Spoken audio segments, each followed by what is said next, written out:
भारतीय ज्योतिष में मेष लगन में अब हम चंद्रमा की बात करेंगे। मेष लगन में चंद्रमा चतुर्थ भाव का अधिपति होता है। मेष लगन में चंद्रमा को न्यूट्रल ग्रह माना गया है, लेकिन इसकी लग्नेश मंगल के साथ मित्रता होने के कारण चंद्रमा को शुभ ग्रह की श्रेणी में माना गया है।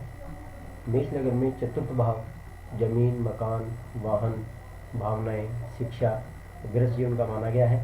यदि व्यक्ति मेष लगन का व्यक्ति मोती धारण करता है तो उसको जमीन, मकान, वाहन संबंधी समस्त सुख सुविधाओं की प्राप्ति होती है और उसके मातृ सुख में वृद्धि होती है। यदि ऐसा जातक मोती को पुखराज के साथ धारण करता है तो उसे जमीन, मकान, वाहन में आने वाली जो भी बाधाएं हैं उनसे उसको मुक्ति प्राप्त होती है और इससे उसकी भावनाओं पर नियंत्रण पाया जाता है। यदि कोई व्यक्ति मानसिक रूप से परेशान है या वह अपने डिसीजन भावात्मक रूप से लेता है जिसके कारण उसे घोर क्षति का सामना करना पड़ता है, यदि वह मोती धारण करता है तो उसे मानसिक स्थिति प्रबल होती है और उसकी डिसीजन जो पावर है वो मजबूत होती है। और इस लगन के जातक को मोती धारण करना चाहिए।